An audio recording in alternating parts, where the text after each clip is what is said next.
Hello and welcome to another deck profile brought to you by Double Sleeve. Today we have Jake Mills.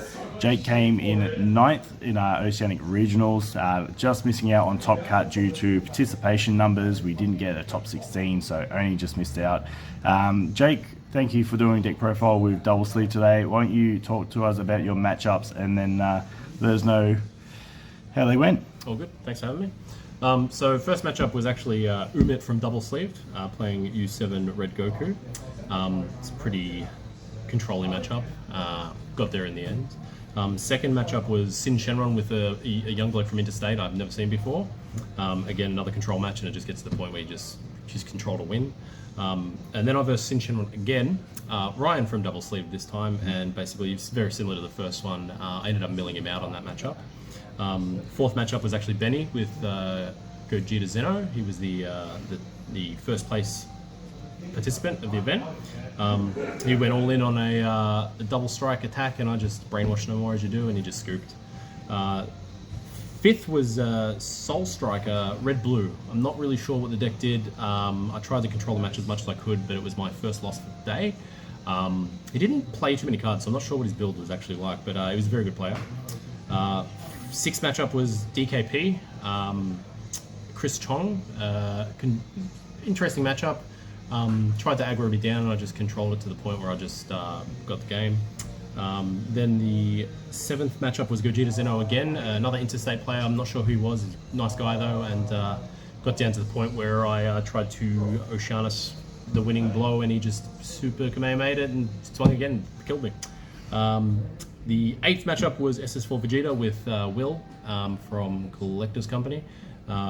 Really long, grindy matchup. A lot of misplays for myself, but yeah, it's not an easy matchup. Lose the worst matchup for Hatchhyack. So some really interesting matches there. Obviously you saw a few of the same decks, which can be good, can be bad in some circumstances. Why don't you take us through the deck profile, and then afterwards we'll go through your side deck. Alright, too easy. Well, it's Hatchhyack. Everyone knows Hatchhyack and what he does. He just basically prevents your opponent from aggroing you down, which is really good. It allows you to play the control to the T, really. Like, you just stop them from killing you, and so you just don't do much unawaken. Just put cards on deleter, put cards and drop, put cards in hand. When you get 3 of them, then you just awaken and draw one. But then when you awaken, that's when he's really powerful, because he gains 5k draw a card, which is amazing, and obviously he's still got his auto where he prevents people from attacking battle cards of 7 or less once per turn. First of all, super combo is pretty much always in most black decks. I don't think anyone runs anything different unless you want to go for a Starking round. It's a Vegeta. Good for hand cycling, good for drawing too. Also good for other things in the deck, which I'll go through shortly anyway. We play the Kid Goku package, so we run 4 and we run 2 balls. So that's pretty simple. You kind of want to get that turn 1 most times. If you don't get that turn 1, you want to negate instead, so it's not a big deal. You just keep constantly recycling the balls. You use the balls to recycle for other skills like your petrifications and other things, so it's pretty good again for cycling. Next negate is the best negate in the game, petrification, especially for a black deck. Just being able to negate a card's skills, basically a cold bloodlust in an attack is amazing. And it's also pretty good for sometimes people attack with a different card, leader for instance, and then you just choose another card and negate its skills. So it's really good. Next negate, this deck is mostly negates, is Power Burst. So this is good again because it allows you to cycle through. If you lose your Kid Gokus, you can grab them back. Plenty of other options as well. I also run the one-drop Goku, Zeno Goku, so there's another option. We're only running 3 of this guy. So again, this guy's just like negate the attack, play the card, and then you can cycle it again with Power Burst. He also plays into another engine we're playing later in the game as well. Play Kai negate, occasionally good. Again, sometimes people are attacking and, like, say for instance, sell Zeno. Good to remove him, save you from dying. Now the deck is obviously control, and like the other option for a control if you can't get the life win is obviously Oceanus, allow you to mill your opponent out. This card is amazing. Most people surprisingly don't have an answer to it, but when they do it, it's pretty bad, but it is what it is. It's not like you don't have another 30 negates. For the 1-drop Goku, we've got this guy who's amazing. It allows you to cycle your warp back to your drop. He's also double strike 25k, which can put a lot of pressure onto Unisons more than anything else. I also tried 2 of these. Honestly, didn't really do much for me. I think I played it once all weekend. But I think I'd probably drop these and go 1 more of these, to be honest. Unison, you play Bardock because drawing cards is amazing. Drawing cards is always good. But also sometimes you need that -2 to prevent your opponent from aggroing you down, though they don't aggro you much, but it's good to prevent it and control hand size again. It does have Spirit Boost, but I'm not actually running anything that triggers Spirit Boost, so it's not huge. This card is actually super good. I think this one's slept on. Just what he does is so good, because being able to play him and remove either a board piece for your opponent or a card from their hand is super good. And then the fact that he's double strike barrier, so he's good for dealing with Unisons, he's good for putting down the double strike aggro pressure, and then when he's in rest mode in your opponent's turn, they then have to put the effort into remove him. Because he has barrier, he's not the easiest thing to remove, and then they have to warp 1 if they attack your leader anyway, so he's super slept on, I reckon. Next couple of cards, Goku and Vegeta. I played this once since the DKP match. It was good for an extra card removal from hand to win the game. I don't think I actually played this Goku once. I don't recall. But again, these are for other engines in the deck. Bit of board removal. This guy is just super funny. You play him for free. It's good to deal with like Poutines and the Trunkses if you run into them, like rest it for free and you didn't spend any energy.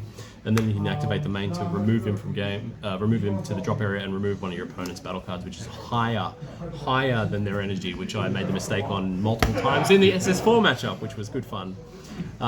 Next card, you got Demigra. Everyone knows what Demigra does. He's just almost a staple in any black deck. Draw a card, warp a card, and warp a card when he attacks. He's just so much value. Sometimes people just ignore him. I don't know why. They ignore him and they let me just keep swinging with him. So he's pretty hard to deal with, probably because he is 30k. Next, this card is... I didn't actually pull this off once. Was this Dark Mask King. Super good card. Very good for the blue matchup. Never got to the point where I could actually pull it off safely without... I just don't think I had it from memory in the SS4 matchup. Next card, which I think is honestly the MVP of the deck, is probably this SS4 Gogeta. The biggest reason I run it is mostly because of the art. Like, it's just the best looking card.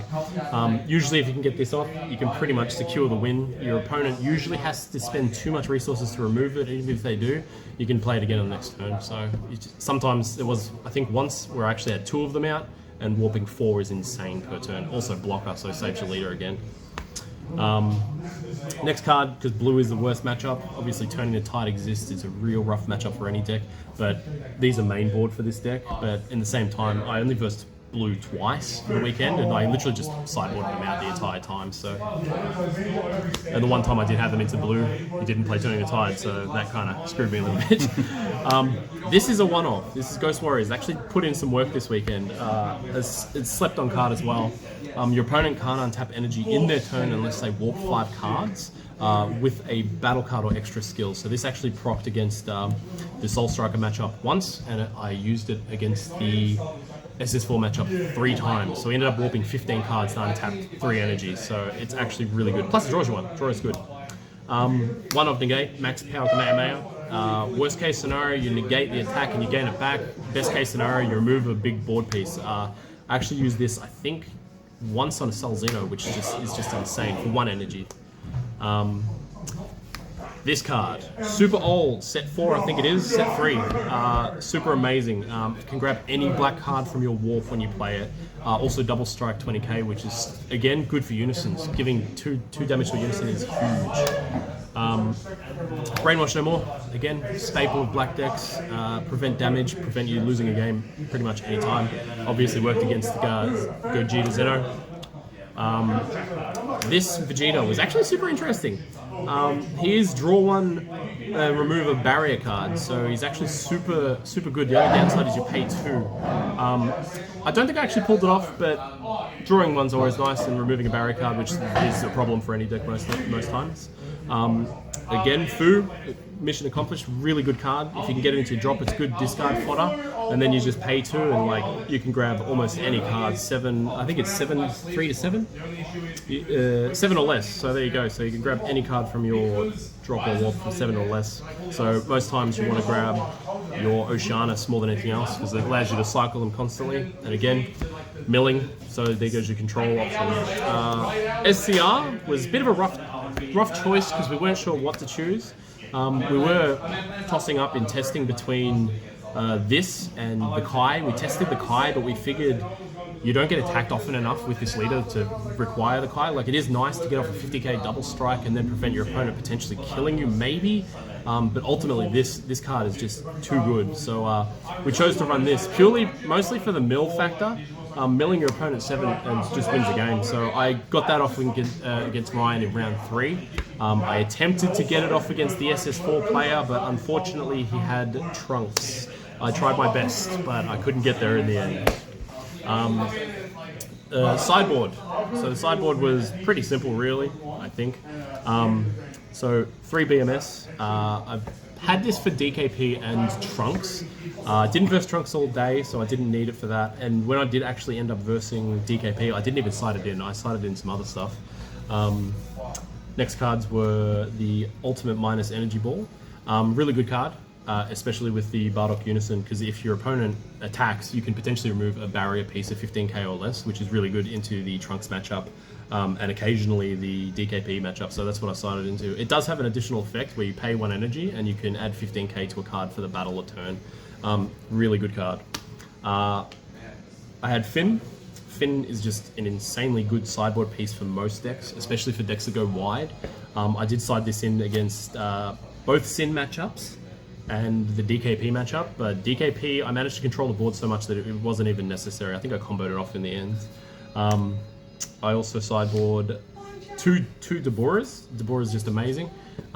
Good answer to Salzino again. I played this into the Sin matchup, and I stopped one of the triple strikers from taking game, so it's really good. A 1-drop cantrip anti-blue card. I play tested with this into Mil Nember and it kind of killed me. But yeah, I didn't see Mil Nember all week, and so it was all good. Ultimate Dark Dragon Slaying Bullet. This card actually was okay. I sideboarded this into Sin Shenron. I managed to prevent them going for game just because the guy didn't want to lose his mechie, so it's pretty good. Next sideboard card was the Counter Vegeta. So I thought this would be a good idea, again, into the Mil Nember matchup if you verse it, because it allows you to just cycle your drop back into your deck, ultimately not allowing them to mill you. But I didn't verse Mil Nember once, so there's that. Last card, just in case, hand control was a thing, was the Bora.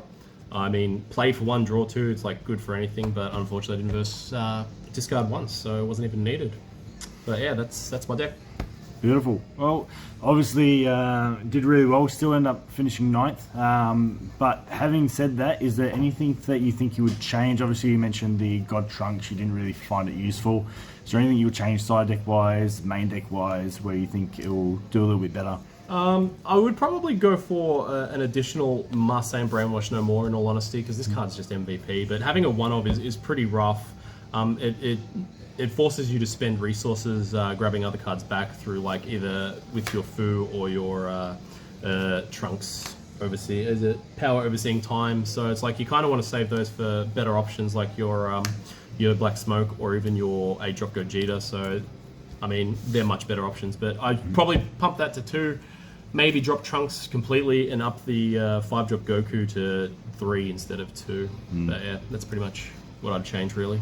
Really defensive deck. I watch you playing this deck a lot, and often getting up to 7+ energy very easily. Very easy. The recursion is insane. You can do a lot with your counter attacks, and also you've got a lot of really good win cons in there. Obviously with the Gogeta, even I really love that 2 energy playing the King Vegeta as well. Such a solid card. It's so good. It's really good too because if you play cards like that, it tends to distract your opponent from your leader, thus allowing you more life to last longer, which was ridiculous. And most of the time you end up using your power burst from your life as opposed to your energy, so it's really good.